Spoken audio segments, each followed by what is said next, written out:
Hondo coming? He RSVP'd. Very good. So we do have a quorum, you say? We have a quorum. We have Very Mr. Ron good. Fish and Mr. Joel Okay. Kramer here. Okay.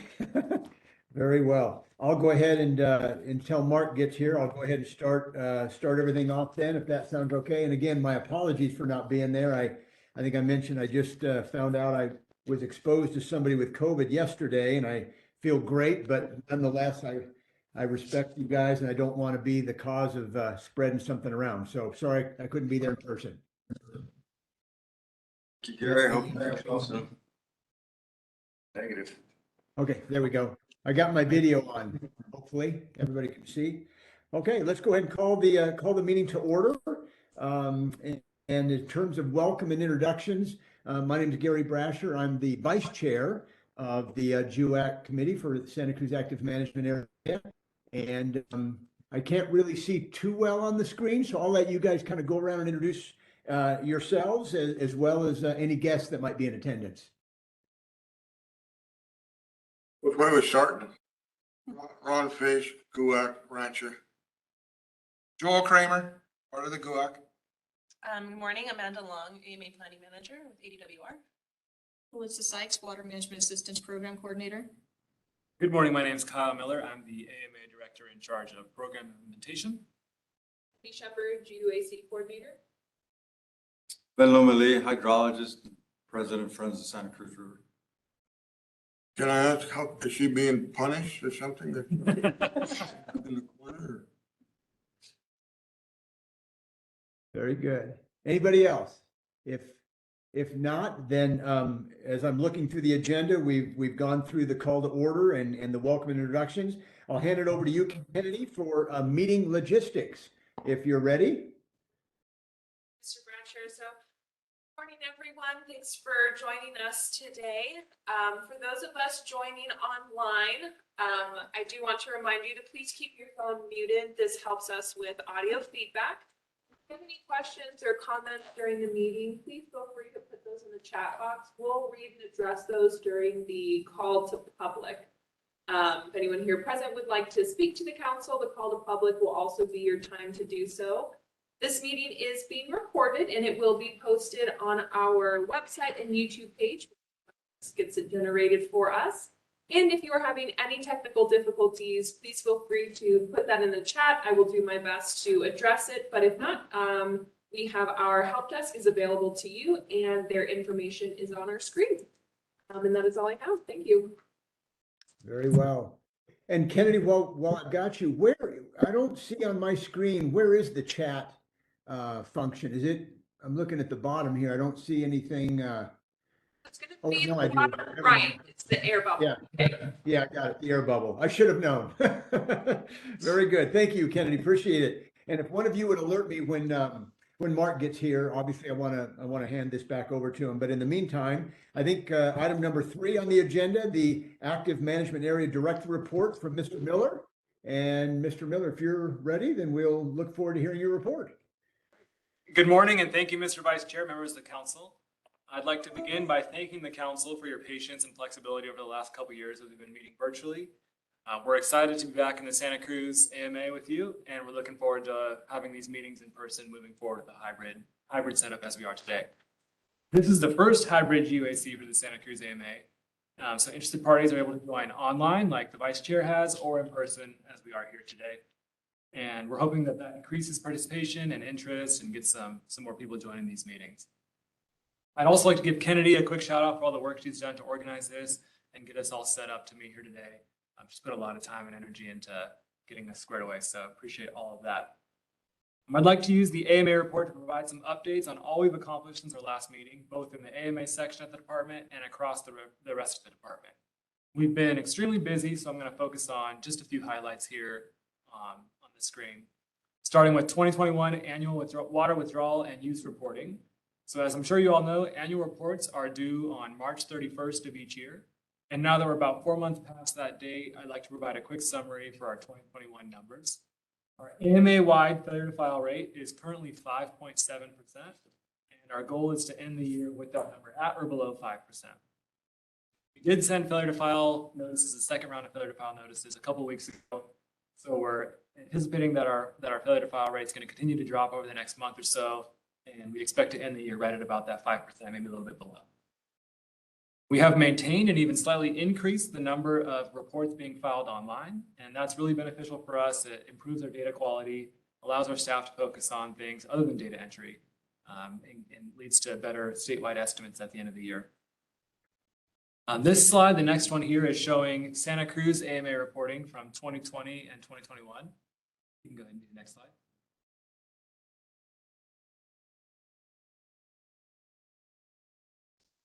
All right, there we go. And as you can see, the number of reports received is the same as last year, with electronic filing slightly increased. However, we still have a couple months left, so 2021 could potentially increase as we get a couple more reports over the next several months. Very nearly done with data entry and have started QCing all the data that we've received, and that's the data that we will use for our 2021 AMA estimates. That's a long and detailed process that usually takes us a couple months. We anticipate those numbers in November. Moving on to the management plans. Following the 2018 Auditor General Report, the department set an ambitious goal to have all 5 fifth management plans adopted by the end of 2022. We are on track to reach that goal, with the Phoenix hearing having occurred on August 10th and the Santa Cruz hearing scheduled for September 27th in Tubac. Adoptions typically occur about 30 days after the hearing. And you can go ahead to the next slide. This slide here is showing the 5 MP adoption timeline. And as you can see here, the Santa Cruz AMA is the only AMA for which the hearing has not yet occurred. And again, that's scheduled for September 27th. You can go ahead to the next slide. So the draft 5th management plan for the Santa Cruz AMA was published on January 31st of this year, and we were pleased to receive your comments on March 10th. The hearing is scheduled for September 27th at 1 o'clock in the schoolhouse at the Tubac Presidio and Museum. And again, the adoption is to be decided, but it typically occurs about 30 days after the hearing.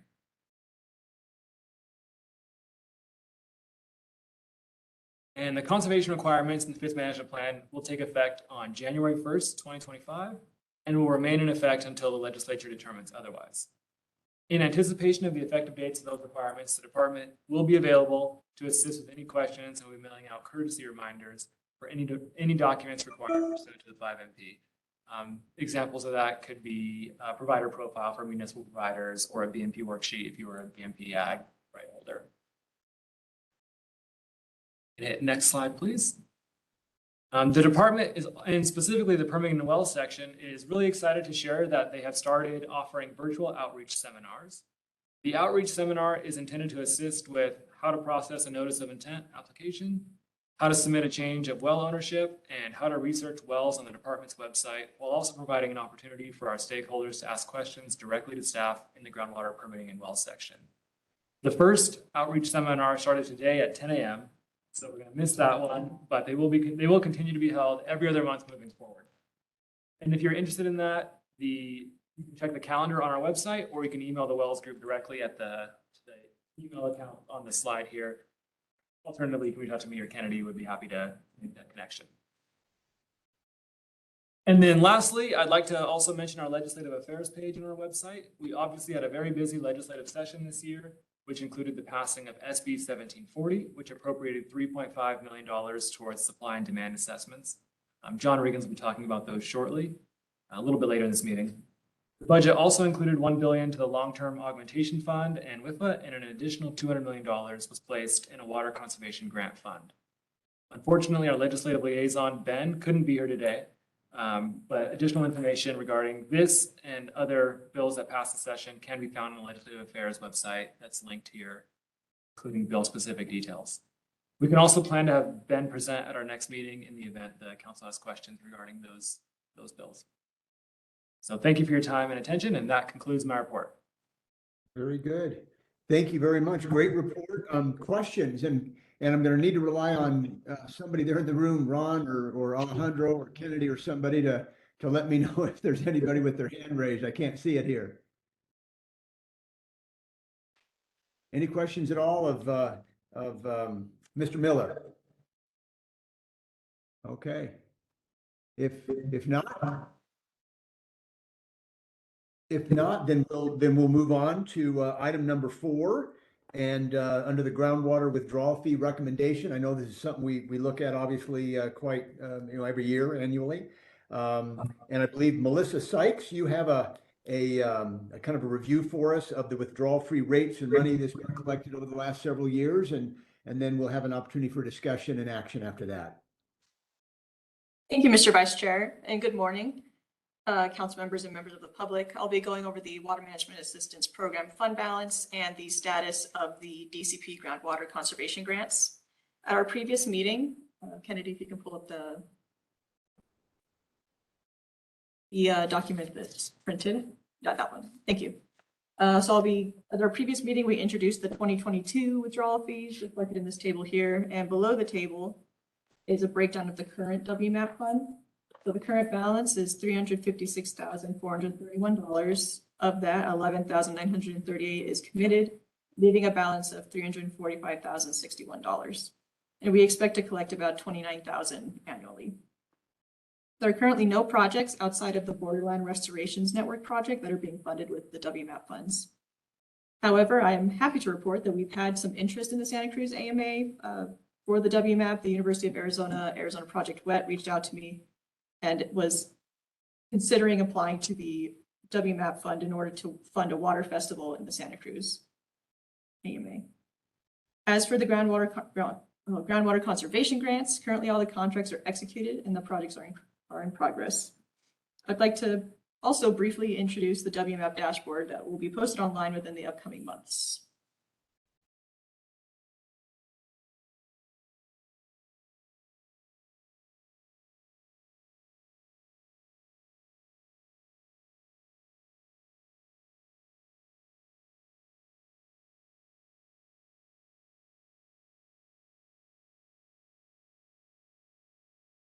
Okay, so here we have the Water Management Assistance Program dashboard, annual funding. So we have several tabs here. This is an interactive dashboard where you can click on it and you can see the annual fees collected in each AMA, the unobligated fund balance for each AMA, and also the WMAP fee within each AMA. So we have our Santa Cruz. Santa Cruz has the most unobligated, or the largest unobligated fund balance in the AMA. And we can see all the fees that are collected too, just over time. Within our next tab here, the WMAP projects, you can see all projects that are funded. And if you click on one of the projects here, you'll come up with the contract number, our contractor, the sector that it is working in, pretty much all the information that is within the contracts. And you can also see their expenditures and their encumbrances here. Our groundwater conservation grant projects tab is also very similar. But this is with that $2 million fund that we had those reviews for years ago. Same thing, we have all that information from the contract, but we also have the impact because that was one of the key components for that applying to that grant. So we have our impact of anchor feet per year conserved, or the impact of people reached per year. Then we have a quick notes. And we have a glossary for any unfamiliar terms that you may come in to encounter.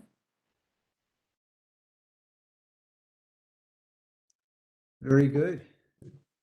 Thank you so much. Melissa, questions or comments regarding the information that we just were presented? Anything before we move on to the next item? Sure, I still have a little bit more.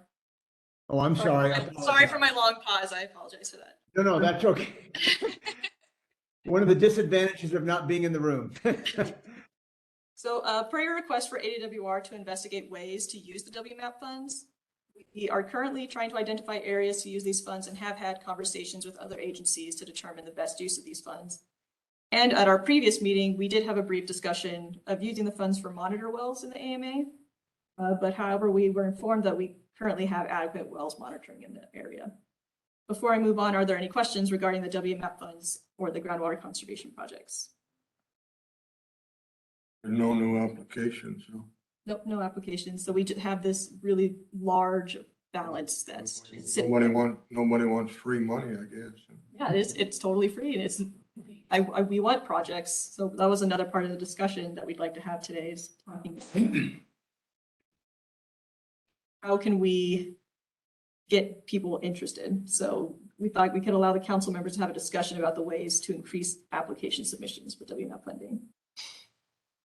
Melissa, I've got a question. Maybe we'll save it till later if it's appropriate, but, how do we, I guess, how do we get the word out that we are inviting, proposals and things like that? Is that, does the department typically get those requests or where do the requests mainly come from? Typically, people will go to our website and they'll see on the WMAP page, or even if they type in funding on our website, WMAP will come up. That'll be one of the projects or one of the pages that will come up. So I do get a lot of just internet website traffic. The way that the word out is, of course, the GUACs when we have the discussion about the WMAP funds. Okay. Thank you.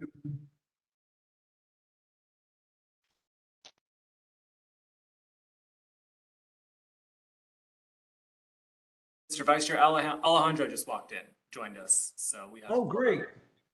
Sorry, Great. I've been so busy this morning that.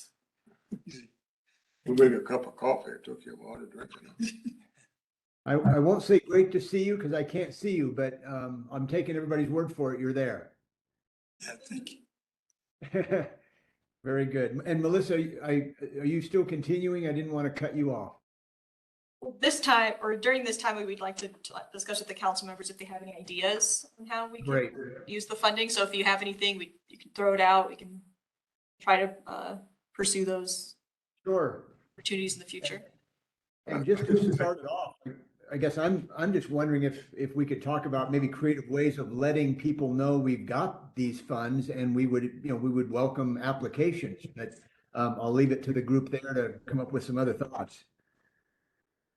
There's a lot of organizations, the Cattle Growers Association, Southern Arizona Cattlemen's Association, a lot of different organizations that they send out publications.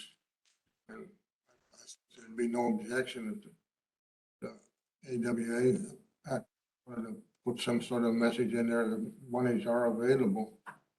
Mm-hmm. Melissa, They're do all we, looking for money. Right. We've got a public relations for the district that also works in lieu with the county, that she does public relations, so she could easily get that information out to all her connections as well. With the county? With the county, she works half with the county and half with our school district. And she actually is in this right over here, that we can certainly give her that information to spread that out. To the schools and and the county and all the connections to the county.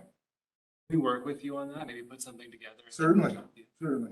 Might be some people, I don't know how much damage has been done from this rainy season, but in this area, there's been quite a bit of damage. Maybe after this rainy season, there were people looking for some funding to do some repair work. mm-hmm. Do we typically notify, I'm thinking of like the University of Arizona, obviously they have a number of departments there, which I'm sure you're more familiar with than I am, that deal with water issues. Do we ever make contact with them to let them know, hey, we do have funds down here for, for some grant monies, et cetera, for projects? Or is there an avenue or a contact there? We don't necessarily reach out to the organizations or anything to let them know that we have that. We kind of wait until we have questions. But recently, we did just send out our first newsletter. And I think all the GUAC members were on that. It's a grant newsletter, so all funding available through the state or maybe some extra opportunities that are federal. We sent that out in a newsletter, and the WMAP was also included on that. That Okay. went out to quite a large list of people recently. Okay, that's great. And I think it would be really important to clarify what projects would qualify for this kind of funding. Sometimes it's really hard to balance that out and say, well, I have this need, but may not qualify for Yeah. this funding. Mm-hmm.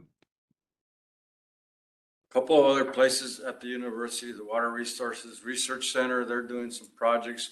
The Landscape Architecture Department is also looking at projects down here. They could use some funding. I think what Alejandro says is very important to know what the criteria is for the applications.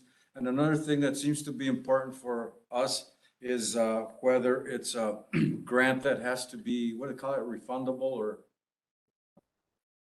you have to put the money up front?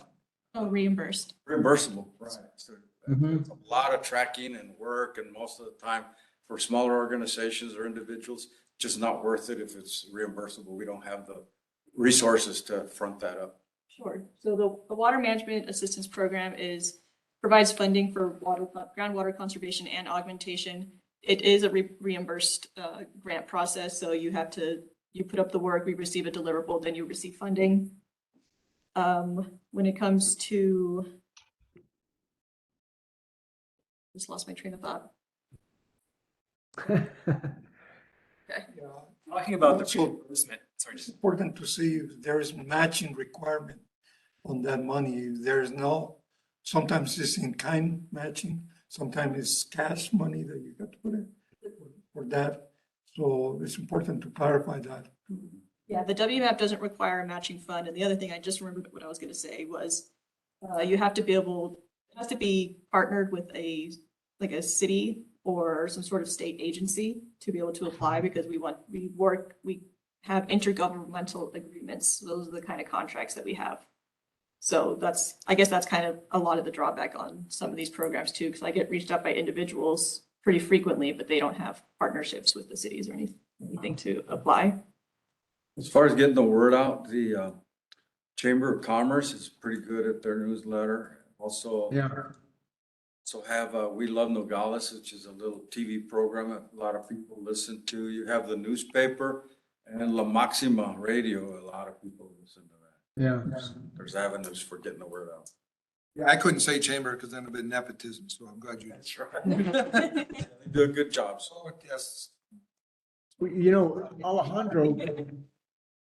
Alejandro brought up a great point, and I'm wondering if it might be the best starting place, and that is, if we could get, in writing what I'm looking for, what the qualifications are. Like when you just mentioned that they have to partner with a city or a government agency, that might make a number of applicants, shy away. So if we could have that as a boilerplate starting point, then between all of us, we could probably figure out some ways to disseminate that information, and then the people receiving it would at least know what the minimum standards are to make an application. Does that kind of make sense? Yeah, absolutely. And I have some documents that I use that I sent to people that are interested, so I can kind of summarize that and make it a bit more selective, so I can send it out to people. oh, it's just incorporated areas? When you said cities, so it's just the city of Nogales and the city of Patagonia? just needs to partner with a governmental agency. So it could be the Yeah. county then Could too. be the Yeah, county. it could be the Okay. county. Yeah. Yeah, just some Right. governmental entity. Okay. Yeah. Okay, that would be great. If we could all have that in front of us, I think then we can, I'm sure between all of us great ideas expressed here today, we could be pretty productive about getting this out to the right people, and at least those recipients would know right out of the blocks whether it's something that's achievable for them, or at least to make the application. Very good. Other thoughts, comments, input on that? And sometimes you need letters of support, and so if it's one of the requirements, then it requires a little more notice, so we have more time to gather letters of support. Sure. You don't need letters of support for the WMAP funds. Sometimes I've noticed we need to make a presentation as part of the application. Presentations would be necessary, yes. So that should be noticed, so that we know that we're gonna have to do that. So would be set the limits, what the amount is the max that you can fund. They have any projects and say, well, I have a project that's gonna be $250,000. I'm not gonna be able to get funding with that, what the limits are, and if there are multiple applicants, how are you gonna divvy up that to see what the max that you're gonna allocate for those projects? Sure, and that would be, we are restricted by the amount of withdrawal fees funds that we get. And the number of applicants and we don't have a max just because we are driven by how much we have in our balance, but the number of applicants they would present a presentation, kind of like what we did with the groundwater conservation grants, if you remember that process. They would just present and you all would get to make a recommendation on whether you'd like to fund that project or how much you'd like to fund the project, and then the director would do that. It's open, it's always open. So it's not like super formal like the groundwater conservation grant was where you had a deadline. This one is always open, so you can always reach out, ask questions at your own pace. Well, I know we're getting a pretty good balance worked up there, and it'd be nice to get some qualifying applications for us to consider. So if you'll get that out to us, that'll be a great starting point. Any other comments or input on that subject before we move on to the groundwater withdrawal fee rates? Anything else? If not, then we'll move on to item C, 4C. And I was going to ask you, Melissa, if you can, yeah, thank you for putting that back up on the screen. Thoughts, comments, input on the 2023 groundwater withdrawal fee information and fee schedule? So, Mr. Vice Chair, I can provide a little bit of summary information here if you'd like. Thank you, sir. Please.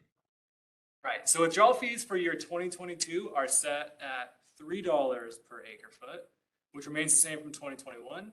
$2 is going towards the Wmap and $1 is towards the Administration and Enforcement Fund. So today, GUAC members are asked to make a recommendation to the DWR Director regarding the rate of withdrawal fees for reporting year 2023, which will be collected in calendar year 2024. For reference, this table on the TVs here and on your screens at home provides the withdrawal fee rates and when you collect from the past 5 years. And the highlighted section under 2023 is the withdrawal fee statutory framework.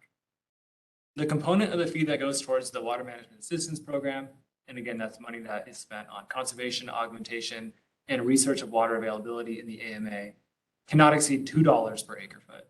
And the admin and enforcement component needs to be between 50 cents and $1 per acre foot.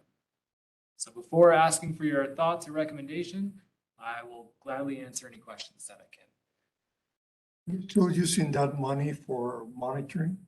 Yeah, a portion of the admin and enforcement does go towards field work and vehicles and all that stuff, salaries. How much is our, I don't know if it's up there, I can't read it. How much did our account balance increase from last year to this year?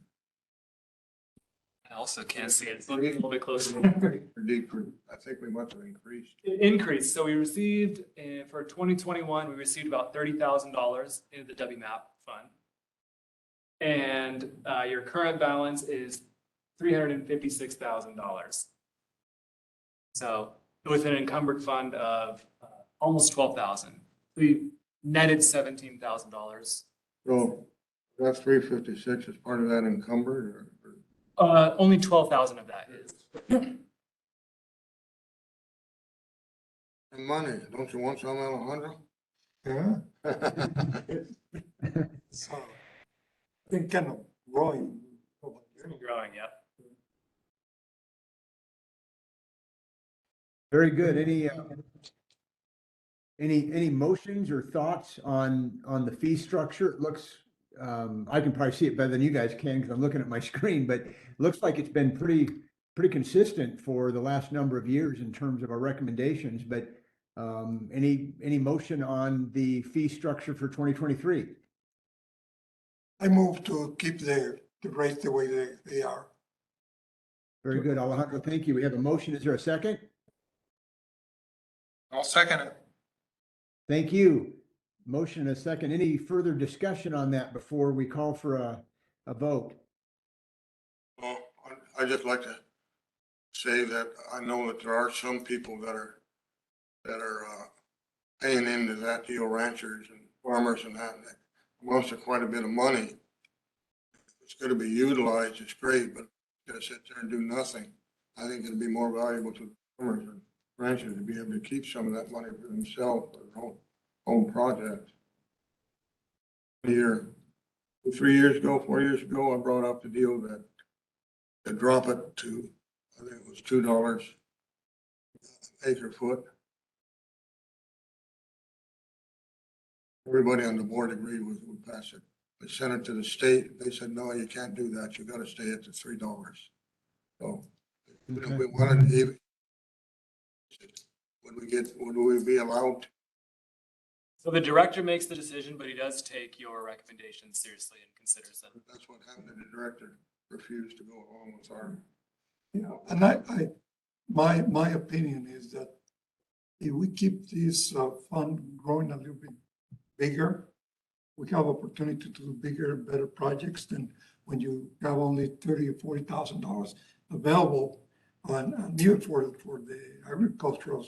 Like you want a lesser level field or something like that, it's not gonna be with the money that. Yes, so that's why my recommendation is to keep it the way it is. And maybe have better projects with the amount of money that could be available. Right now, the costs are so high for almost every single project that you do, that 300,000 looks a lot of money, is a lot of money, but for putting that into a project is not that much. Well, you know, maybe to Ron's point, and I see his point, you know, we keep adding up this money and, you know, maybe if the board so determines or the council determines that this is, you know, this motion is going to pass, then, you know, maybe we need to really throw ourselves into getting, you know, appropriate projects. I'm not suggesting we just get projects for the purpose of spending the money, but, you know, appropriate, good projects for these funds to be used. And if we look in the rearview mirror next year this time and see that we're just not getting the applications and not getting the money, you know, maybe that's a time to take another look at this and decide whether we want to go with the same fees moving forward or not. I have a question.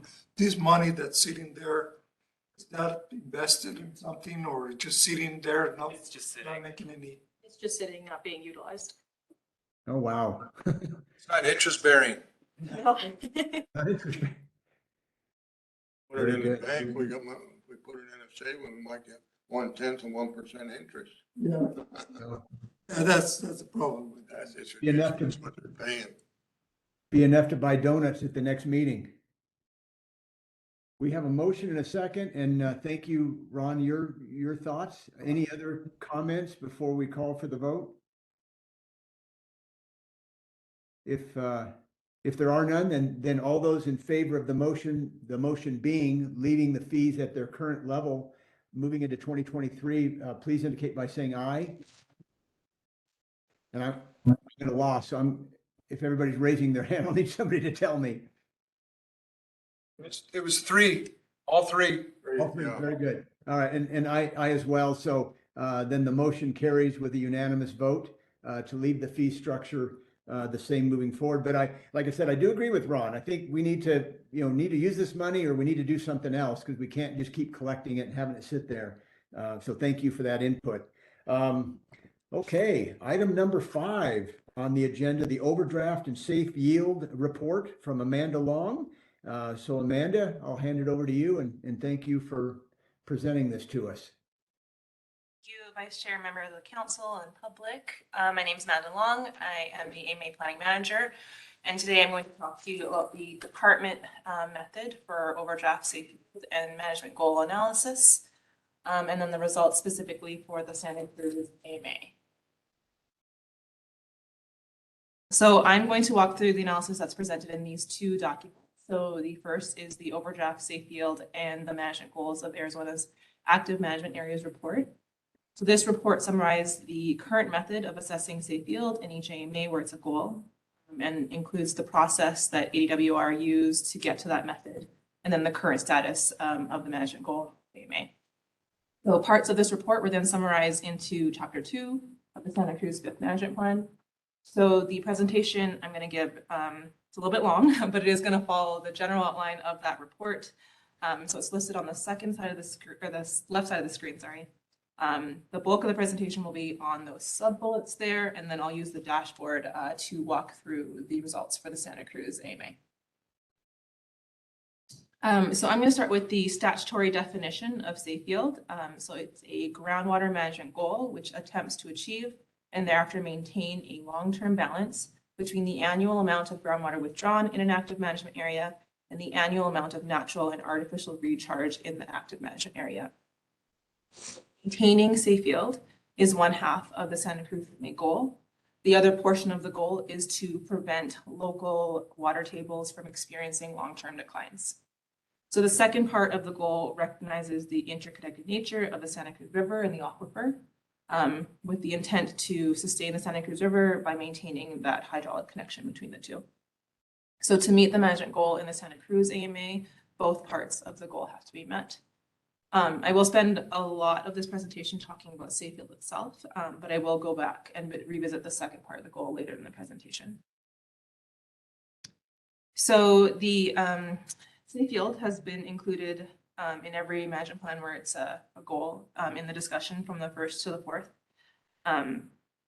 It has been pretty inconsistent throughout each management plan, differing for each AMA and each management plan.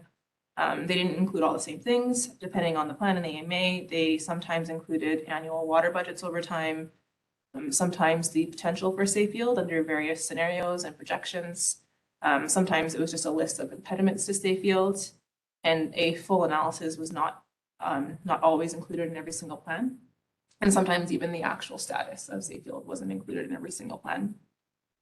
So in the development of the fifth management plan, we want to develop a clear and consistent method for assessing safe yield, and also a method for communicating that to the public, the regulated community, and water professionals. So we did this through the management plan's work group process, which was the ADWR-led stakeholder process for the development of the fifth plan. The general goals of this work group were to assess and update and develop conservation programs for the fifth management plan.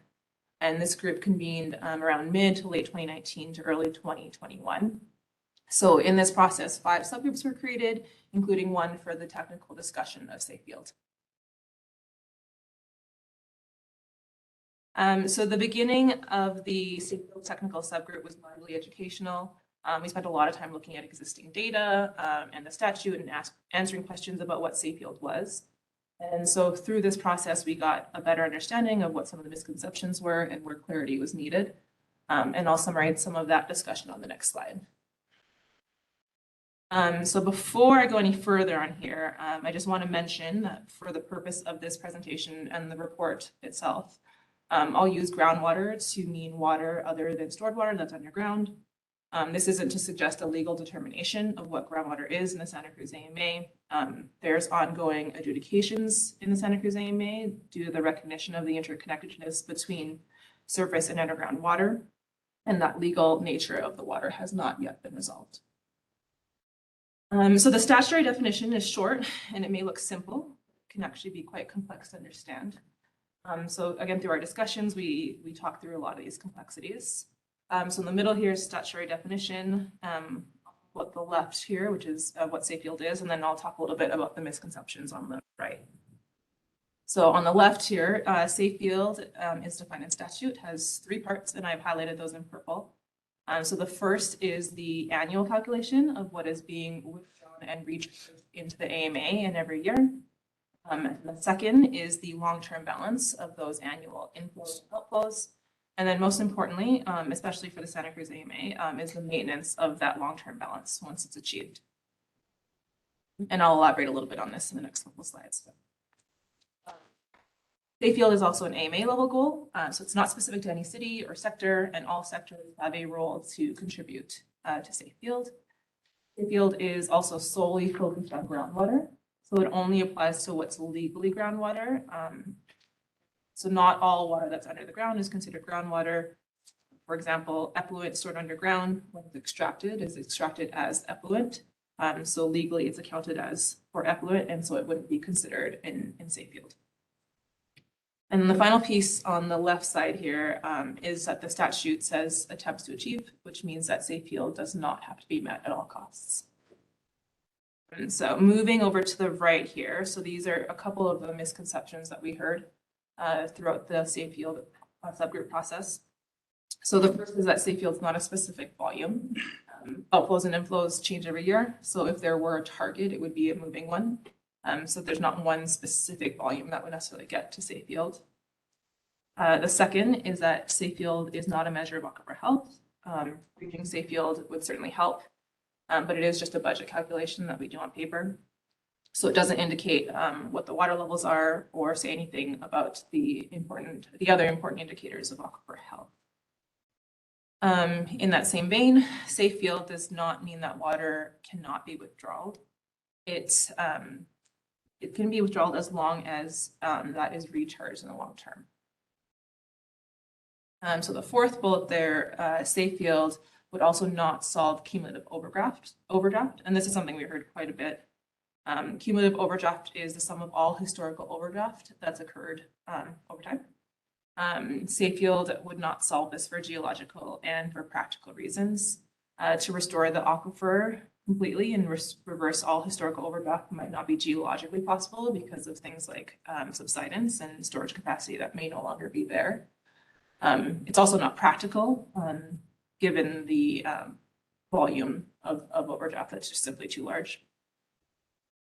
And then finally, and this is probably the most common misconception, is that safe field is not quite the same as overdraft. They're very related. Overdraft is one component of safe fields, and it's necessary to look at to understand safe field, but they're not the same thing. So I'm going to talk a little bit about overdraft, and I'm going to go back a little bit to safe field to kind of connect them together. So the overdraft calculation is quantitative. It compares inflows to and from the aquifer in a specific time frame. So we'll look at the annual and long-term time frame as statute says. It's also, again, groundwater focused at the AMA level, and you can get two results from the overdraft calculation. So one of overdraft where the outflows are greater than the inflows. And then on the right there, the condition of balance where the inflows are greater than or equal to the outflows. So in contrast, safe yield is both quantitative and qualitative. Achieving safe yield would mean there is no overdraft or there's a balanced condition in the long term. But it also means that this long-term balance is maintained into the future. So what this means is you can have several annual years of overdraft and still be in safe yield as long as those are eventually balanced out by more recharge in other years. You can also have several years in balance and not be at safe yield if there is a lot of overdraft in other years. You can also be in a long-term balance, but not be at safe yield if that balance can't be maintained. That's that third part of the statutory definition. So to get to safe yield, we'll first look at the annual inflows and outflows. Then we'll look at what those annual calculations mean in the long term. And then we'll pull that all together with other factors that might allow or prevent the maintenance of that long-term balance. Next slide. So I'm going to bring it back quickly to the technical subgroup, and we're going to see this slide a couple more times through the presentation. So these three things is how we form the goals of the technical subgroup to give some definition to some of those aspects. So the three goals of the subgroup were first to go through all the components of the annual overdraft calculation, how each component was calculated, if anything needed to be added or updated, and make sure this is done in a consistent way. The second was to develop a long-term overdraft or balance calculation. So long-term is in statute, but there's no definition of what long-term actually means. So part of the goal is to define what that means. And then third is to bring that all together with other qualitative factors to determine whether or not safe yield could be achieved and then whether or not it could be maintained in a comprehensive analysis of the goal. And then to use that strategy to communicate that status to various audiences. So to do this, we had several meetings, and then we created a developmental dashboard, which can still be found on the concepts page that's linked on that screen. We developed several proposals for each of the three goals. And then the dashboard allowed stakeholders to kind of explore those different proposals. So I'm not going to walk through all the proposals because this presentation is already pretty long, but I will go over the final results and the final methods that were chosen. So I'm going to start with that first one there that's boxed, so the annual overdraft calculation. So the calculation itself is fairly straightforward. You subtract the annual outflows from the annual inflows, and then the results of that is an overdraft condition or one of balance. All the components of the annual calculation are listed on the screen. We spent the bulk of the subgroup going through every single component, discussing how each was calculated, if they need to be updated, if the component itself should even be included in the calculation, and if there were any components that were not included that needed to be included. The components were broadly categorized into natural or artificial. So natural being those that are naturally occurring, like stream flow, and then artificial are more ones that are human caused, so things like groundwater withdrawals and groundwater demands. The components were generally derived from annual reports data or from the regional groundwater flow model from each AMA. The blue ones highlighted are from the model and the gray ones are from the annual reports. So as a result of the discussions, we changed how a couple of the components were derived, notably for the Santa Cruz AMA, originally municipal incidental recharge was not included. So that's something that we adjusted for. So these are the results, and this is our final dashboard, which doesn't include all the proposal, it just includes the final ones that were chosen. This shows all the individual inflows and outflows over time. There's a lot of them. It's kind of a hard one to look at. So if we go to the next slide, aggregate that up to just inflows and outflows to make this a little bit easier to look at. So the dark teal ones are the outflows and the light teal ones are the inflows. The y-axis is in acre feet, and then x-axis is years starting in 1985. The black line is the results of the annual overdraft calculation. So a line under or at that 0 mark would be balance, and then a line over that 0 mark would be overdraft. So you can see here for the Santa Cruz AMA, it's pretty variable. There's a lot of years in both annual overdraft and in balance, so it's kind of difficult to see any long-term trends. So for the second part, second goal, we wanted to look at that annual data in the long term. We want to mask progress towards the goal or lack of progress towards the goal. So we went through several different methods, and we'll go to the next slide. What we ended up doing is actually fairly simple. We knew that artificial components tended to follow shorter cycles, whereas natural components tended to follow longer cycles. So we took a 3-year running average of all the artificial components and then a 20-year average of all the natural components. And so what we get is what you see on the screen here, which is something that's a lot smoother. And then it provides us a kind of long-term balanced number in every single year. So similar to the annual graph here, the dark purple are the outflows, the light purple are the inflows over time, and then that black line is that overdraft or balance line. So you can see here it's that since 2001, it appears that the Santa Cruz AMA has been in a long-term state of overdraft. So the last part of the statutory definition in the last goal is kind of that achieve and maintain piece. The next slide.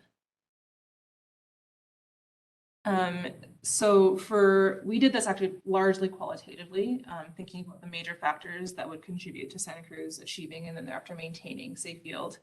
It is something that could be done quantitatively, but this sometimes has a pretty high level of uncertainty, especially given the time that we had to do this and the staff resources that we had to do this. Projections have been in the past, but they were quickly outdated. So this is something we actually do want to look at doing for the supply and demand assessments, which I think John is speaking about after me, but it wasn't specifically done for this exercise. So in the Santa Cruz AMA, there's unique hydrology here. Groundwater and surface water levels are closely intertwined. That's reflected in the goal and in the ongoing adjudications. The aquifers themselves are shallow and narrow and very sensitive to precipitation and resulting stream flows. The shallow aquifer does support a very beneficial riparian habitat, and it's important and it provides several ecosystem services, but it's also a demand. Shallow basins also have pretty low storage, and they're very transmissive, so banking water for the long term isn't really possible here. I talked about the ongoing stream adjudications of service rights claims in the Santa Cruz AMA. This may impact the ability to pump water from certain wells. And then almost at the end there, the Santa Cruz AMA is also on the US-Mexico border. So it's a country boundary, but it's not a physical one. So conditions south of the border impact conditions north of the border here in the Santa Cruz AMA. Wastewater from both sides of the border enter the wastewater treatment plant in Nogales, and then they're discharged into the Santa Cruz River, and that recharges the Santa Cruz AMA aquifer. There isn't currently a formal agreement in place between the two countries, and so without one, the amount of effluent that's released can't be guaranteed. And the releases themselves aren't the largest source of recharge in the AMA, but they do represent a portion of it. And then those releases, also have a significant ecological importance to that area of the Santa Cruz River where they're discharged.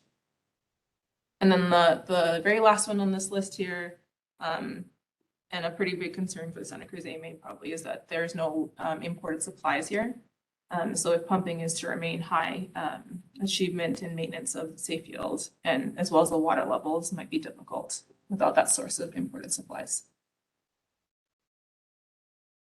So I'm going to bring it back here now to the second part of the goal, is to maintain local water levels from long-term declines. So for the second part of the goal, we had an ADWR hydrologist review water levels here in the AMA, and she concluded two things. So first, south of Tubac, water levels were in a state of long-term equilibrium.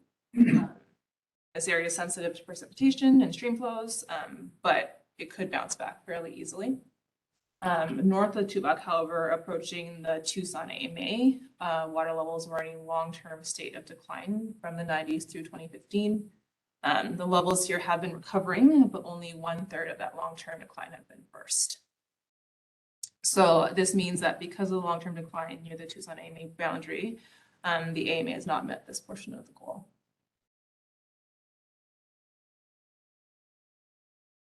Okay, so I'm going to bring it all back now to that third goal, which is to develop a communication strategy. So what I'm going to do is take all that information I just shot at you and show you the way that we kind of compiled it to make it a little bit easier to read through.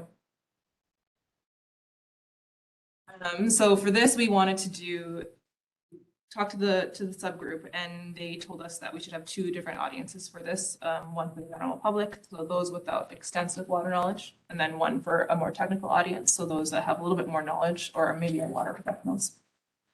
So on the screen here is the method for the general public.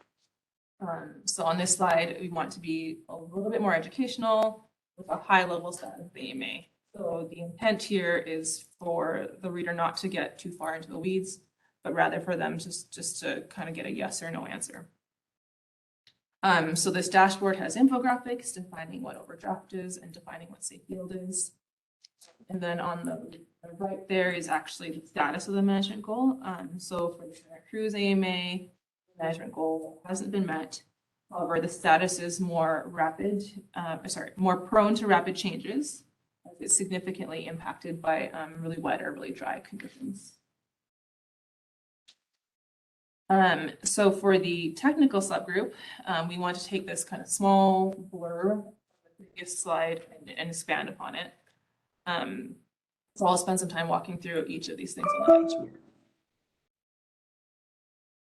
bench. So initially, for this method, we proposed a bunch of single quantitative metrics because us on staff that were doing it are pretty quantitative people. And we got two pieces of feedback that it was too quantitative and we needed to put some qualitative things in there as well. So we came up with several metrics utilizing both the annual calculation and the long-term calculation that I described a little bit earlier. So at bottom of this dashboard here, you can filter by AMA and management period. So this one is showing the fourth management period, and that ends in 2019. So I'll walk through each of these. The next slide, Kennedy. So the first one is the annual overdraft metric. So this uses the annual overdraft calculation method, and it's qualitative. It essentially tells us if there's more years in overdraft or there's more years on balance. So an X here would indicate that there's annually an overdraft from 1985 to 2019. The next two columns actually utilize the long-term overdraft calculation. The middle one that I'll talk about next being quantitative, and then the current one we're talking about being qualitative. So here we're showing the most recent year of that long-term calculation, which is 2019. So the status metric tells us whether or not in the year listed, so 2019 again, if the AMA is in long-term overdraft or not. So it's an X if it's in long-term overdraft, it would be a check if it was in balance. So in 2019, the Santa Cruz AMA is in a state of long-term overdraft.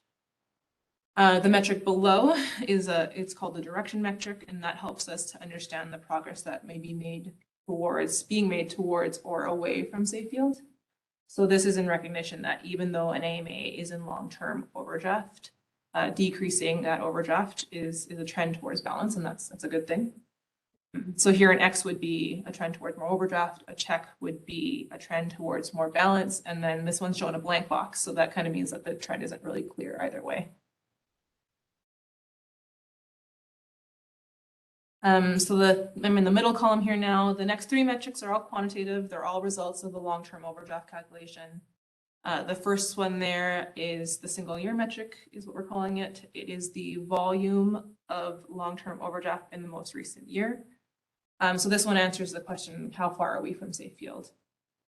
So in 2019 for the Santa Cruz AMA, it would require an additional 12,000 acre feet to get to a condition of balance. There's two metrics underneath that and they're related, but it's just to give some context to that single year metric. So the middle box is the volume of overdraft as a percentage of groundwater demand. And then that bottom one is the volume of overdraft as a percentage of total demand.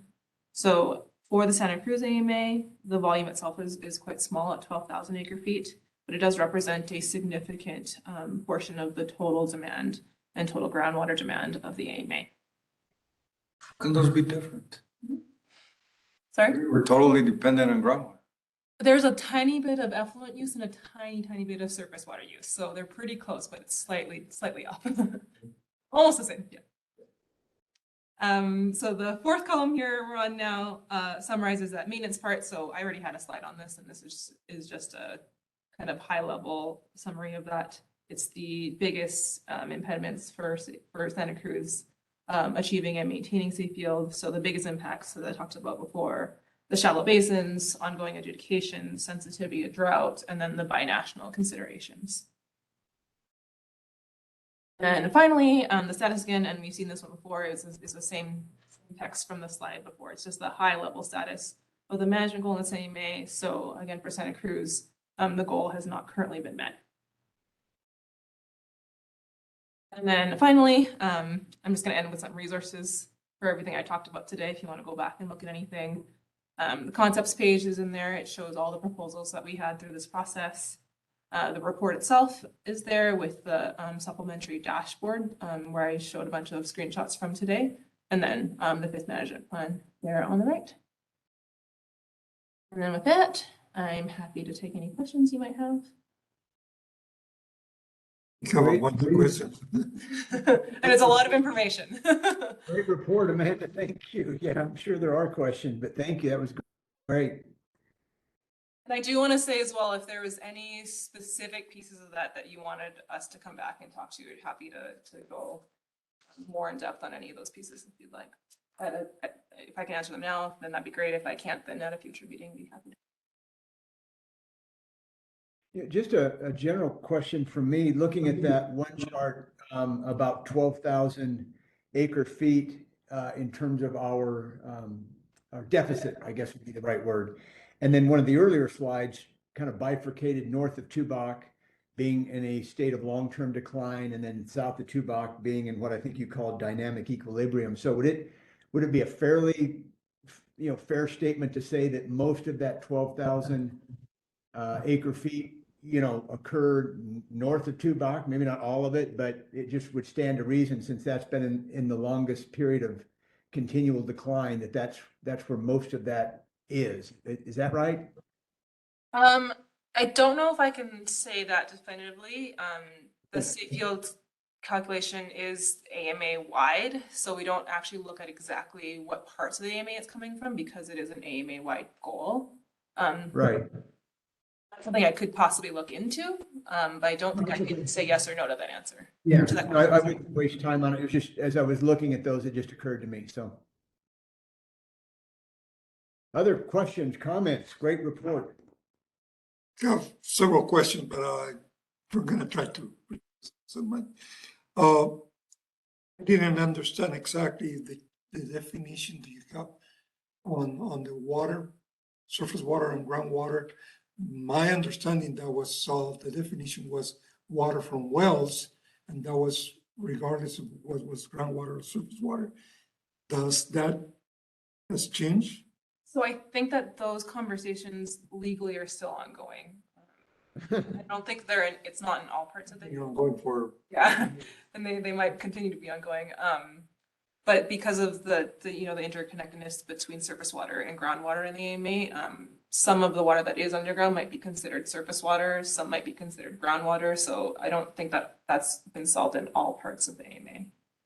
The question is because the dual filing that almost everybody in the AMA has, because we don't know what it is. And until that, the adjudication court decide what's upflow and what's not. Everybody filed for both, for groundwater and surface water. That created a big duplication of demand on the water rights side. Let's say, okay, I have, my water rights are 20,000 acre feet, for instance, something like that. And is that groundwater? Is that surface water? And but we don't know, they filed for the two, groundwater and surface water. So that kind of increases the number.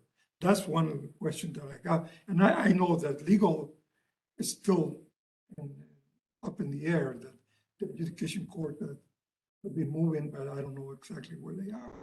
Like tracking that for some time.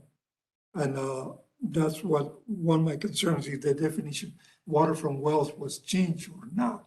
Because when before the department used to say, we regulate water from wells, it doesn't matter if that's groundwater or surface water. It's coming from a well, it's regulated by the department. Is that's what I understood before. I don't know if that has changed or not.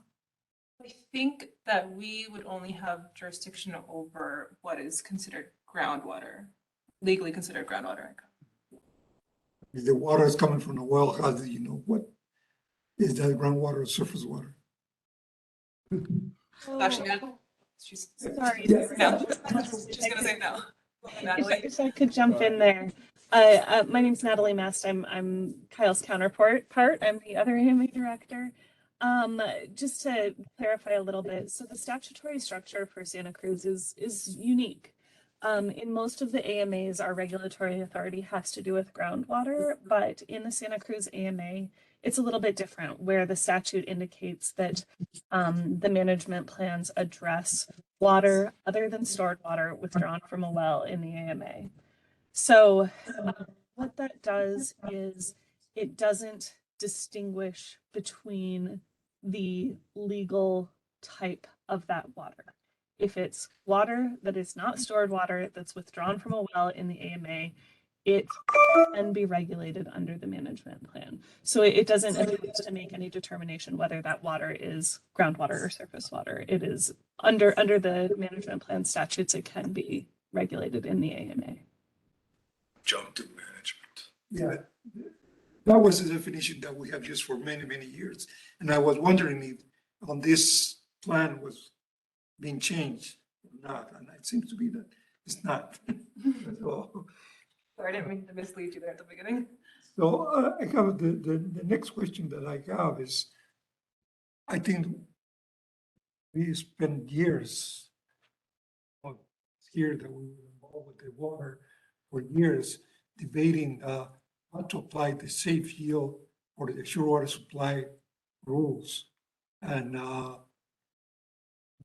don't see how you're going to apply the sure water supply rules when you are defining the safe yield as a whole AMA, when we know that they are, like you're saying, they divided the AMA at least in two sections, but we know there's more than that.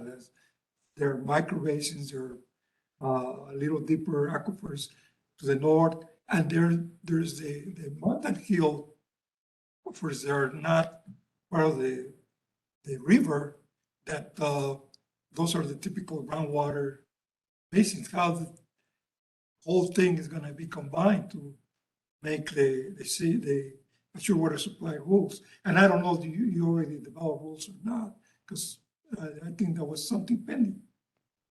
I defer to Natalie on that, but I'm pretty confident that those rules have not been fully defined yet. Sure, I can take that. Thanks, Amanda. So there have not been assured water supply rules adopted for the Santa Cruz AMA. I know there were draft rules that were developed at some point, but those rules have not been officially adopted. So ultimately, there is maybe a little bit of a lack of clarity about how those things overlap and how it would be precisely implemented in the Santa Cruz AMA. What I can say is that goal, safe yield, typically is treated a little bit differently in terms of the management plans or how we analyze that goal from a kind of data perspective, and in terms of how that goal gets treated in terms of assured water supply. They're different things for different functions. So for the purposes of assured water supply, the goal just gets treated differently. For example, in some of the other AMAs, even if the AMA might be safe yield, there's a certain amount of overdraft that is allowed under consistency with the goal.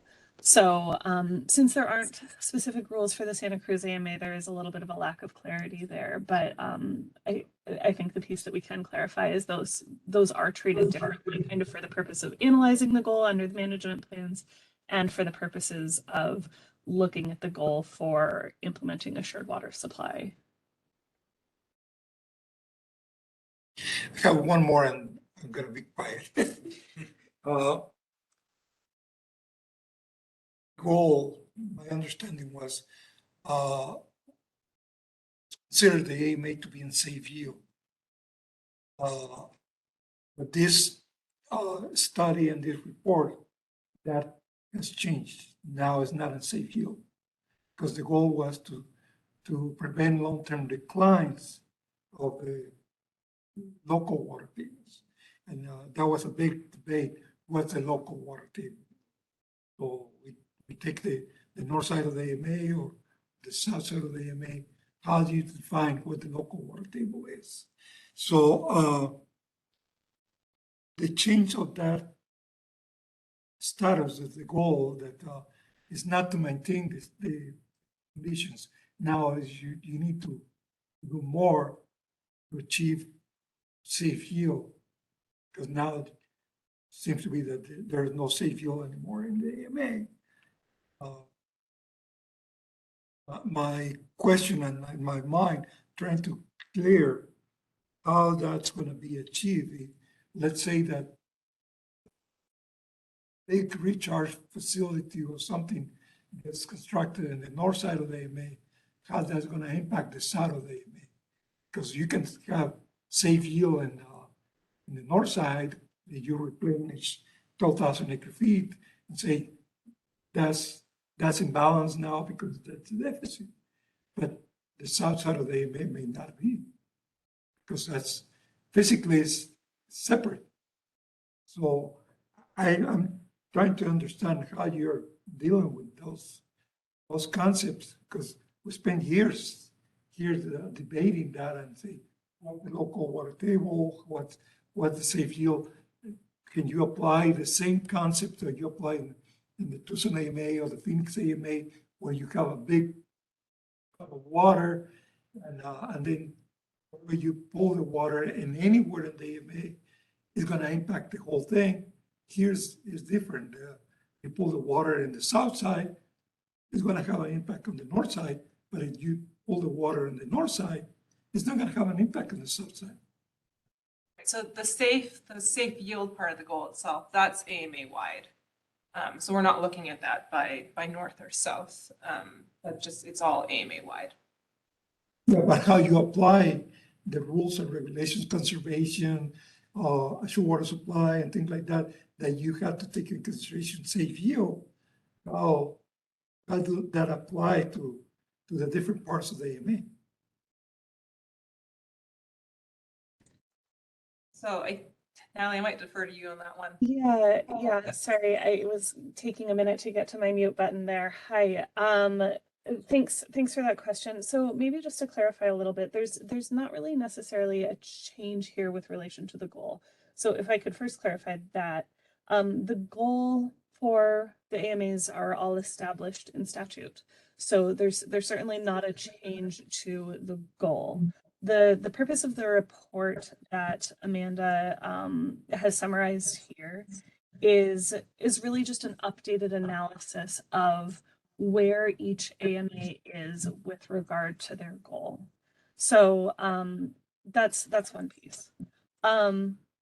Santa Cruz, again, in so many ways is unique. So there's two parts to the goal, one of which is to maintain safe yield, which is defined in statute, and that is an AMA-wide metric. And the other piece is to prevent declines to localized water tables.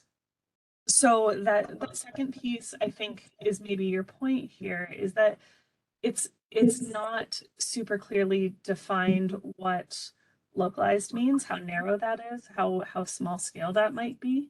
And there is some discussion of that in the report.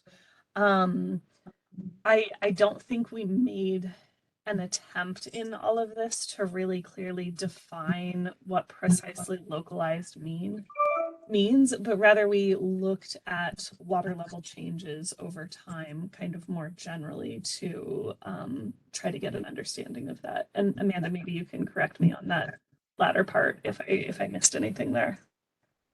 I think that was correct. We looked at it a little bit higher level, but in looking at a higher level at the lower level, they also probably would have been in long-term decline as well. So in every single part of the AMA? Just north towards the Tucson border. The south, I think, is looking okay. There's, I think, years where they are in decline, but it can be reversed. There are months that is dry and now it's full right now with the flooding that. I see what Alejandro's getting at, that the goal eventually will be, but part of the AMA will be in safe yield, and other parts of it won't be in safe yield, will be in deficit. You rationalize all of that.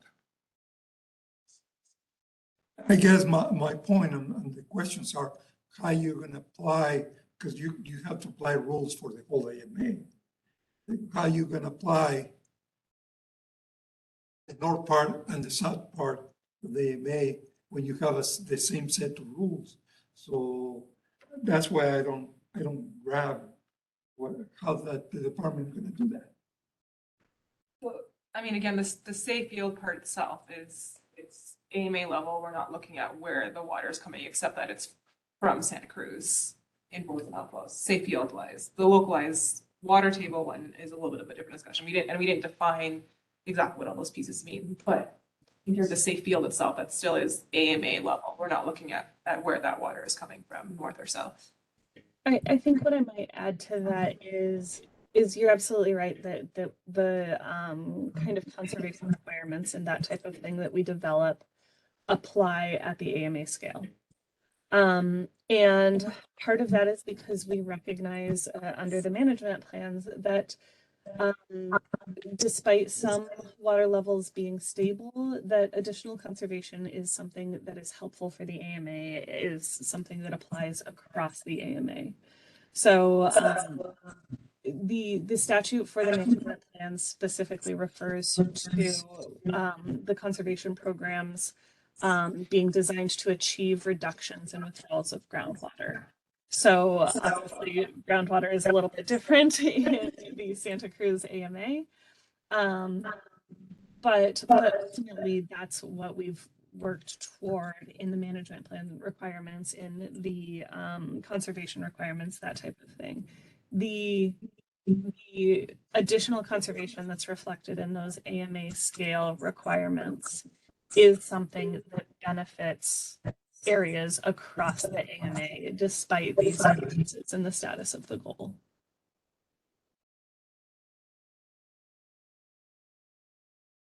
Very good. Other questions, Joel or Ron? I know we still do have another report from Mr. Riggins that'll probably be fairly extensive, so I want to leave time for him, but other questions on the AMA? Yeah, Ben. Yeah, a couple of questions, but first a comment. AMA-wide water budgets don't always have the sensitivity to look at localized concerns. Same thing in the San Pedro Basin. But the questions here is, how do you define long-term? Because in one place I saw 2025, we're 3 years from that. No way you're going to achieve it by then. So how are we going to define long-term, and how are you really calculating mountain front recharge? You can't measure it. So the first part of your question, what we did was we created a long-term number or overdraft number for every single year. So we did that so you could look at 2010 and there's a long-term number. You can look at 1990 and there's a long-term number. And so we did that by taking rolling averages of the data. So we took a 3-year average of the artificial component, so it's largely groundwater demand. And then we took a 20-year average of the natural components. And so what we were really doing there is we were trying to smooth the data so we can see what's happening long-term. So what we did there is we created a long-term number for every single year. With the best fit? Sorry. Using best fit to define that long-term? Well, we just took averages of the numbers. I don't know. Average. Yeah, I don't, we're rolling averages. I think it was best fit.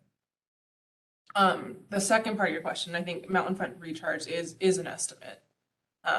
But I do believe that, and I'm not a modeler, so I might not answer this perfectly. And you sound, I think you're a hydrologist, so you probably know a little bit more than I do about this. But I do know that they calibrate models based on what they've actually seen happening. And they do that when they run the model each time. So I know they're checking those mountain front recharge numbers to make sure that they align with what's actually happening. And they do that periodically. They run Residual calculation after everything else is figured out, then you know what you think your recharge mountain front recharge is. So it's kind of an important one here because that's what we rely on. We're a stringer aquifer, like your presentation says, very narrow, very shallow, very quickly recharged, but very quickly discharged too. So the groundwater models are really important to address localized issues, not AMA-wide water. And for the localized part, we had a hydrologist that worked on the Santa Cruz AMA model, and she's the one that worked with me and tried to help me understand what that all means. And again, I'm not a hydrologist, so a little bit of it went over my head, but she did help write that section of the report. So that analysis part did not come from me. I will also mention that there is an appendix in the Safefield report, and that was written by the hydrologist as well. And she talks in that about how each of the natural components was derived and within the model, and a lot more detail about where those numbers come from. Speaking to that model, it's very important, and I'm pretty sure Olga's working on it, that the micro basin model, the Nogales wash model, and the Santa Cruz main stem model need to be combined so that we really get a picture of what's happening localized here in the southern portion of the AMA. I think, as long as I've been sitting here, and one of our big concerns about the aquifer is how to balance it out when the basins, the 3 basins on the south end, dry up so quick, and there's still a big abundance of water on the north. You come to this argument, well, we're safe yield right now. What do? Just forget about those ones that don't have any water and they're claiming they are in safe yield, or we're gonna do something that once we get into safe yield to try to get that water to balance out over the areas. Follow me? I don't know if I do. For years, I've been sitting here, and our big concern was some of the aquifers got lots of water, some of the aquifers got no water, some of them declines very quick, some of them stay forever. So we get to safe view, do we just forget about those ones that dry out? Or do we try to do something to balance out the water situation? Get water to them. So I think that was, That was a concern for a long time, how to take the water from the north to get to the south. might also be part of the intent of that second part of the goal to make sure that the localized water tables aren't in long-term decline. Because I think the safe field portion of that goal, doesn't necessarily cover that. So it is both. I have one more question on the outputs that you have in your calculation of the balance. Was a lot of discussion for many meetings. The demand from the riparian vegetation on the river, which is, I believe, was more than 30% of the demand of the outflows going out. And some people suggested, well, we can cut some of the trees and we balance the AMA. That was suggested. And we balance the AMA because the trees are pulling a lot of water. So to me, it's a little bit artificial, that balance that you created, or that overdraft that you created, because you have 30% of the AMA, and I don't remember the number, the whole volume in the AMA, but it was about 30%, I remember, was dedicated to the riparian area. Say, well, a developer comes and say, I'm going to cut all the trees in my area and I'm going to be in safe field because now that water is there, because the trees are not going to be using that water. But when you say that's an overdraft, you have to take in consideration, you can reduce the overdraft by drastic measures like that. I'm not suggesting, but that's something that was discussed before.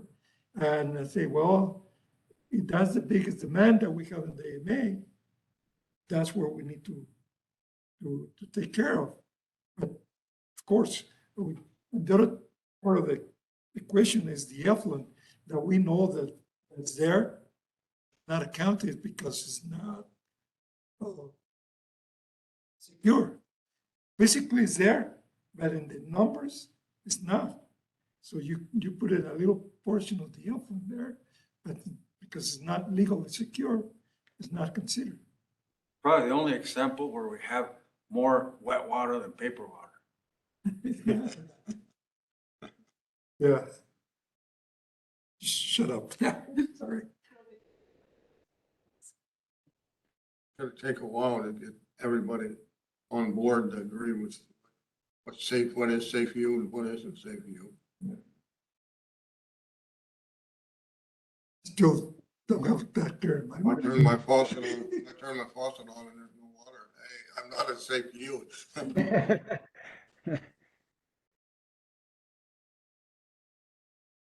Very good. Other questions before we go on to Mr. Riggins regarding statewide planning?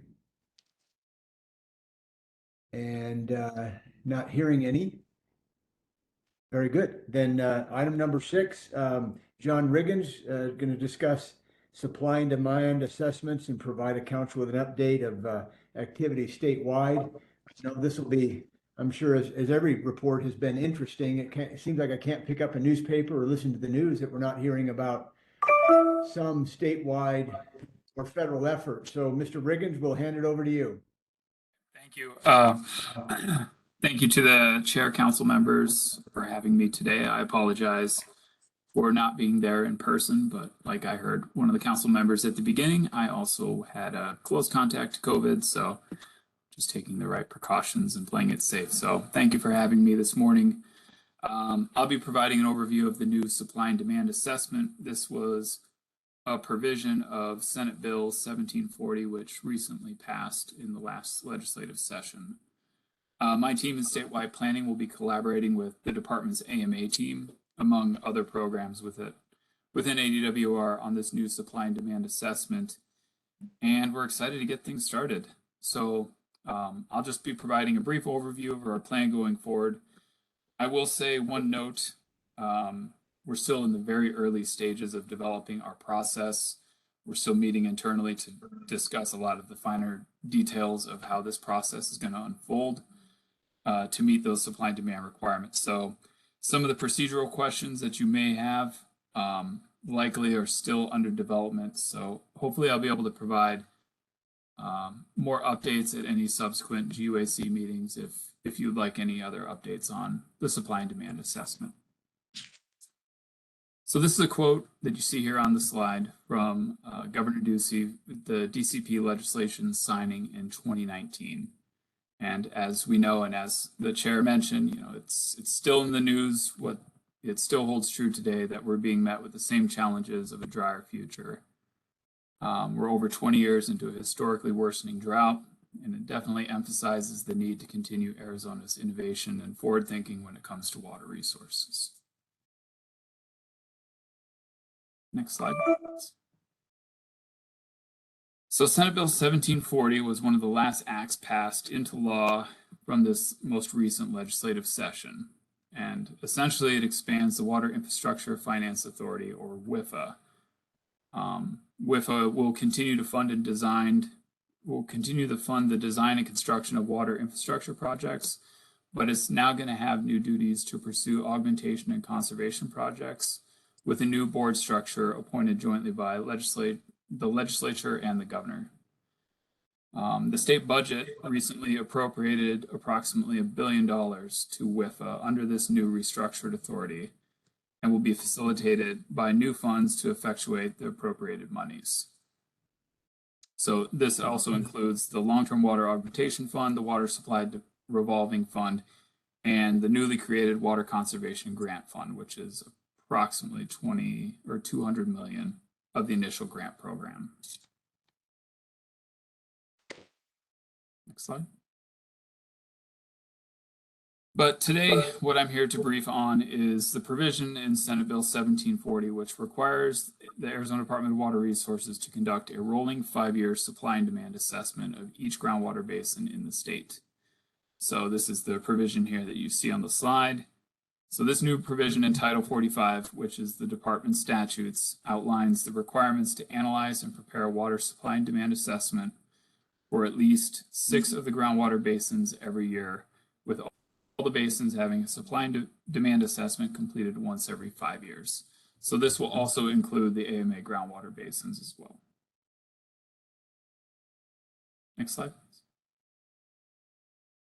So these provisions here that you see, these are the provisions in Title 49 of the Arizona Revised Statutes, which outline the scope for the newly restructured WIFA. These provisions explain the purpose of the supply and demand assessment as they relate to WIFA's evaluation of water supply development projects. And WIFA shall consider, how it kind of ties into the supply and demand assessment, WIFA shall consider the information contained in the supply and demand assessments conducted by ADWR pursuant to our statute, which is the new supply and demand provision. Next slide, please. So here are some of the previous assessment studies involving ADWR. These ones were primarily for the state's 5 active management areas. These studies looked at the historical water demands and supply characteristics of the AMAs for a determined time frame. In addition, the assessment calculated various water supply and demand projection scenarios for the AMAs. And there's a link at the bottom of the slide there too of where these are archived on the ADWR AMA webpage. Next slide, please. So in order to analyze the state's water use and develop an estimate, we have historically considered data sets from various sources. As you see from this slide, the AMA data is derived from the reported data provided by various water use sectors. We also include water use estimates provided by the USGS for groundwater basins around the state, many of which are outside of the state's 5 AMAs. We also include community water systems reported data for municipal water use outside of the state's AMAs. And I would like to note that our community water systems program recently developed a new dashboard that provides users, water systems, customers to those water systems, a lot of great data reported by the water systems and the system plans. It's a new dashboard that we have created, and it's a lot of great information. We just actually launched it over the summer. It's on the ADWR Community Water Systems webpage under Community Water Systems data. So as you see, there's a lot of different sources. All of those sources help the department develop a statewide water use estimate. And if you've ever attended recently or in the past any ADWR water resource meeting, you're probably familiar with this slide. This slide, of course, illustrates the compilation of what you saw on the last slide, all of the data sources factoring into our statewide water use estimate. So again, this is derived from various reported and estimated water uses from around the state. Next slide. So that brings us to the how. So how are we going to complete the new supply and demand assessment pursuant to the new provision that's in Arizona revised statutes? The statewide planning team has been working with the AMA team to collaborate and develop our plan for accomplishing these new requirements. This includes the process of hiring new staff to help ADWR accomplish its tasks. We're currently we actually just began the process of interviewing new supply and demand analysts, an AMA data and document specialist, and also a statewide planning stakeholder outreach position as well. So we immediately began the planning process in July once this new act was signed into law, and we are taking the next few months to develop these planning standards, our process, hiring staff, so that way, as soon as calendar year 23 starts, we can hit the ground running, start with our initial basement assessment, and we're off and running. Next slide, please. Here are some considerations and scenarios and assumptions for the supply and demand sides of the analysis. I will say, as I did before, that we are currently in the internal process of working jointly among our teams, the various programs at ADWR to determine the finer details of the assessment process. And we'll have more information as we develop the standards and practices of how we're going to accomplish the requirements for the supply and demand assessment.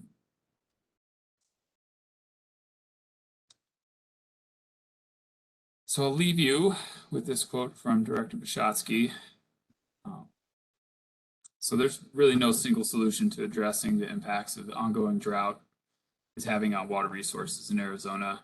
It's going to take various projects, programs, and solutions to help address, and that will require sound, reliable data to help entities like WIFA make informed, sound decisions on moving these solutions forward. So this supply and demand assessment is going to be a very important, critical component of that process.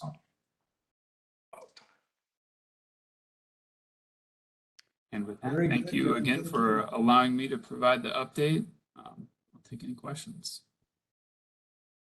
Thank you so much. I know water's getting front and center and more complex. So we appreciate all the effort you put into it. Questions and comments from the council and the public?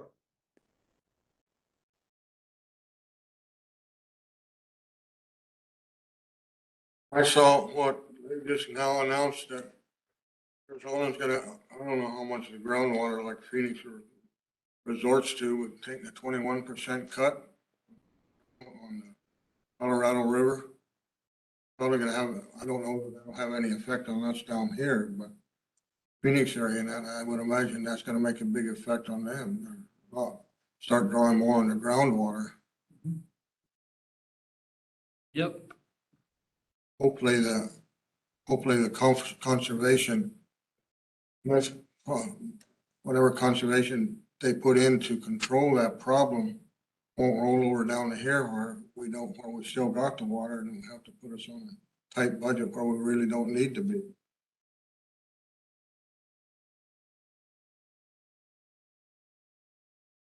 I have a question about my understanding was that the state was created the water bank, the safe way for this situation that we have now that we needed to cut from the CAP. Haven't seen any information about how they're planning to start using that water that was banked for so many years. And I understand that needs to be a lot of investment done to recover that water that was put in the ground for so long, and how that's gonna alleviate the shortage in the Colorado River.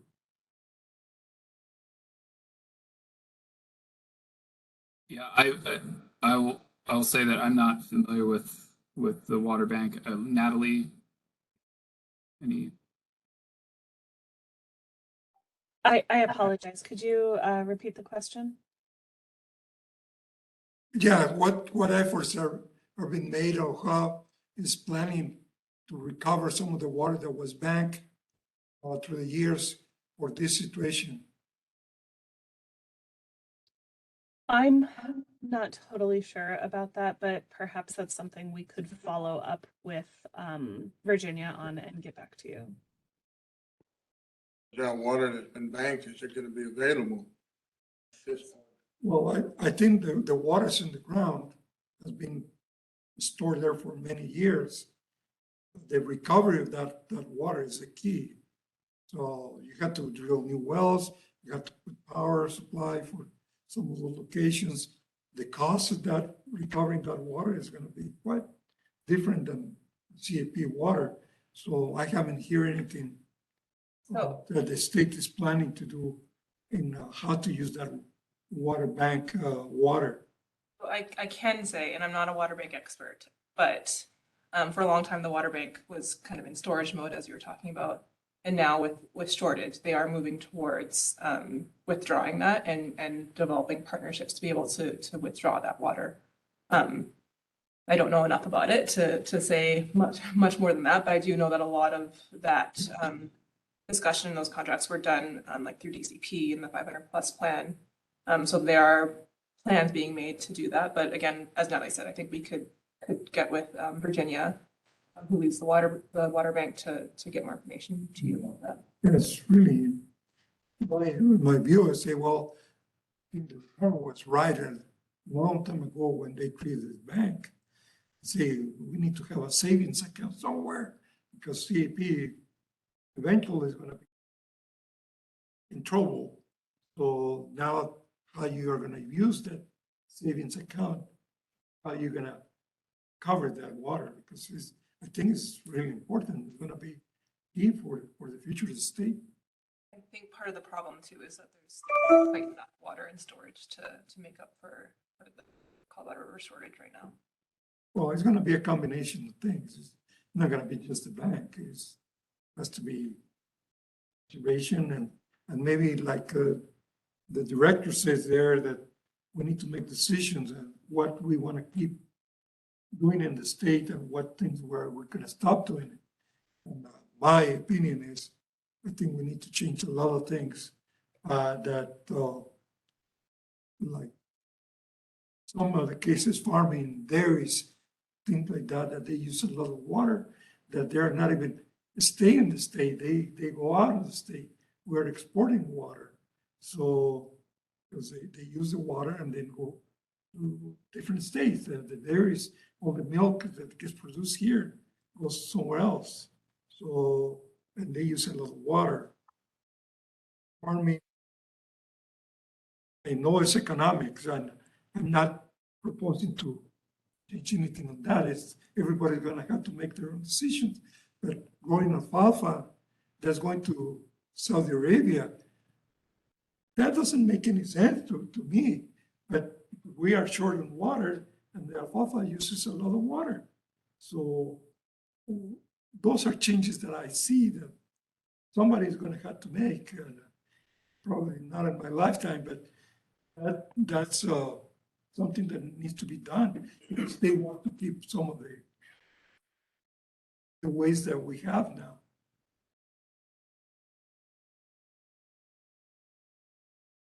Very good. Thank you, Alejandro. Other comments, questions for Mr. Riggins while we still have him here? I know we're starting to approach the 12 o'clock hour, so I want to respect everybody's time and yet provide opportunity for further questions if there are any. And if not, anybody else in the room? Not. Okay, thank you. John, thank you so much. Appreciate your presentation. I know we'll be continuing to get updates on this at future meetings. Very good. Okay, down to item number 7, call to the council. Anything that's not on the agenda that anyone would like to bring up at this time before we do call to the public? I'd like to direct a couple questions to the representative of the city of Nogales, Mr. Alejandro. Sir. I say Mr. Yes. I respect you. We've been around Yeah. together a long time and I respect you. I'm curious about, like, the period we've had here the last 2-3 weeks, onslaught of all that water coming from Nogales, Sonora, and a lot of it's pure sewage. How much of that can you handle at your plant down there?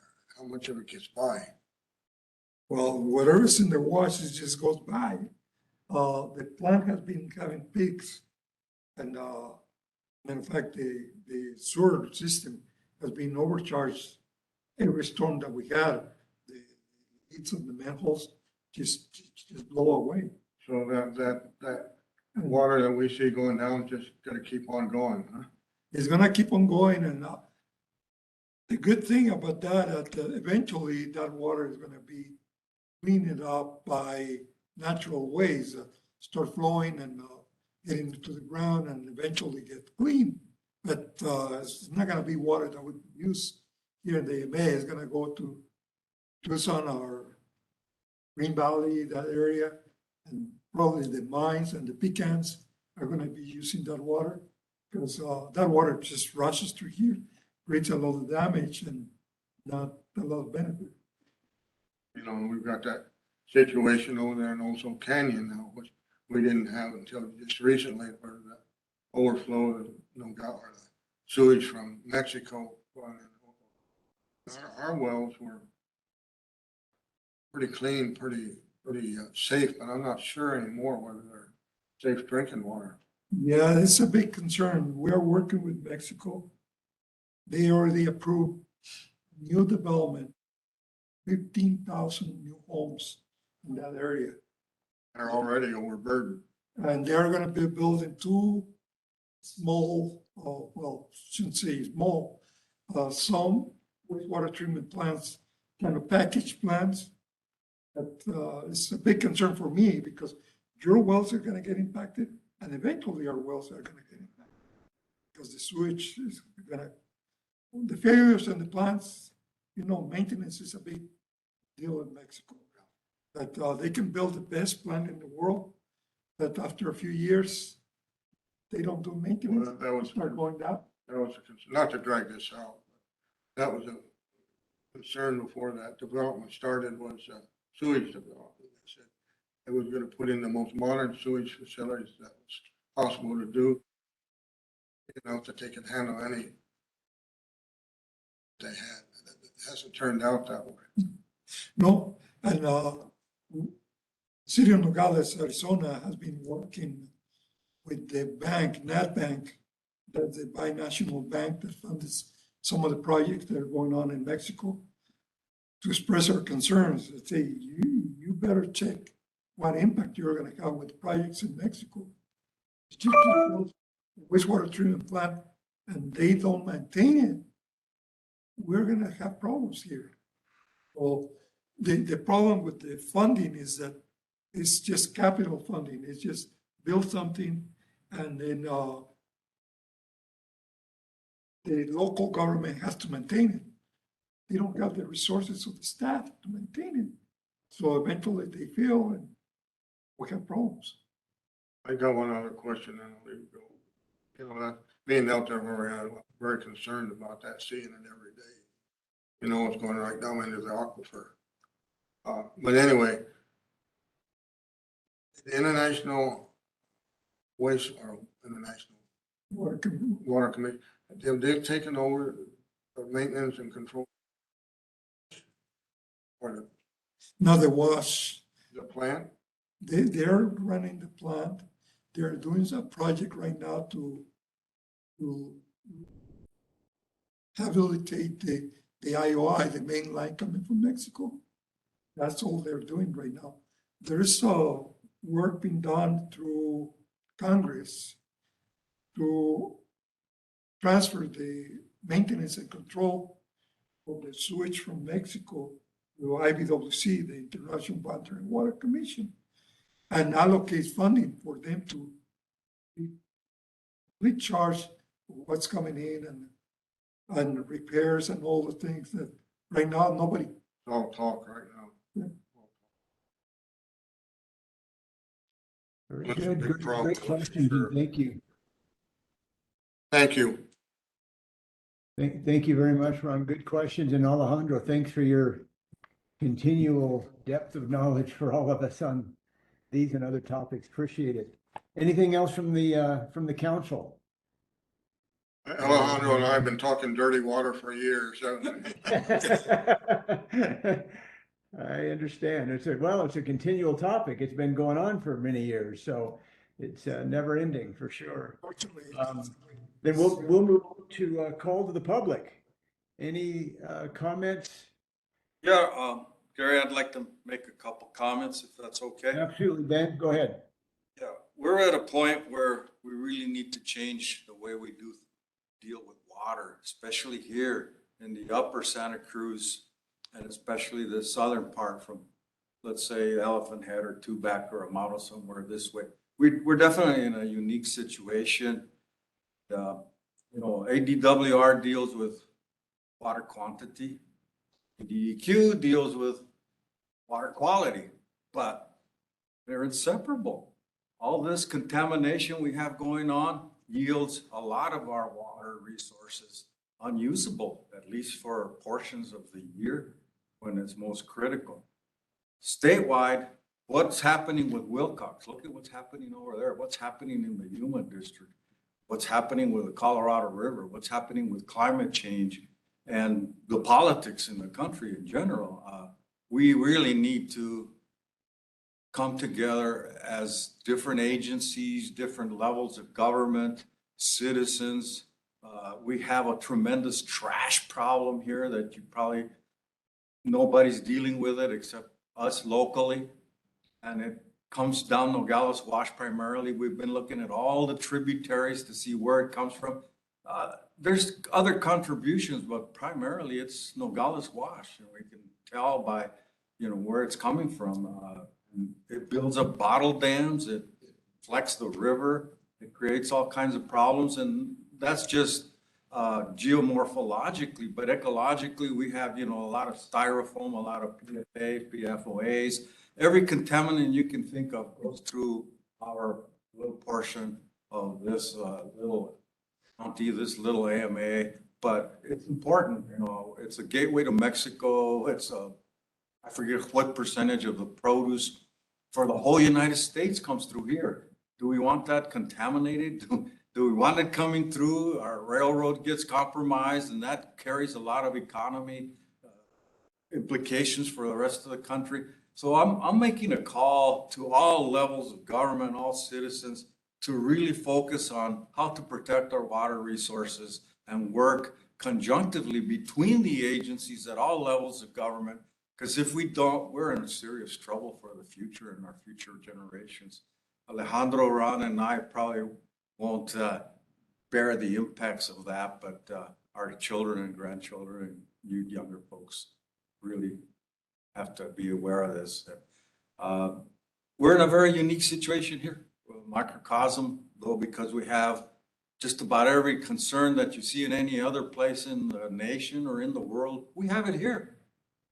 As a border international community that is dependent on what happens in Mexico, because we're downstream and we're not going to change that. So we better change the way we manage, the way we govern, and the way we think and revere our resources. Thank you. Very good. Thank you, Ben. Appreciate that comment. anything else from the public? Any other members of the public there that would like to make a comment? I just like to answer a question he brought up. You should see the Santa Cruz River right now at the border. It's damming up with all that trash right now. There's real problems out there. And that new bridge could be in big trouble itself with the way it's backing up there. Yeah. Whether anybody's paying attention to that or not, I don't know. And Wilcox wants to make their own AMA. This is the first time it's a people's initiative. I hope it passes, but we'll see. Yeah. Very good. Thank you all. And of course, thank you to ADWR for all the excellent presentations and information. If there's a motion, then we will adjourn. I have a question before we go. When is the sure. next meeting? So we don't have a date set yet. It'll likely be next year sometime, early next year. We've been kind of sticking to a early in the year, late summer schedule, so I imagine it'll be February, somewhere in there. Yeah. I'd like to say on that point, I'm very appreciative of you coming down from Phoenix, making the effort to come down. Yes. I'm sorry we don't have a bigger turnout of you than there are of us. You're making the effort to come down here, and I wish we could have more of an effort of other people getting it. We appreciate what you do for us, and Gary, we appreciate you pinch hitting for Mark. Absolutely. I take it from the fact that we continued on that Mark never showed up, so I was kind of waiting to hand it off. But thank you guys for your patience today. We appreciate it. If there's a motion to adjourn, we'll do so and reconvene again after we schedule another date. Thanks, Gary. Very good. Thank you all very much. And again, thank you guys for attending and for all of you from ADWR for coming down, or if you're in Phoenix, for sharing your time with us and these presentations. Thank you all. Very good. Thank you.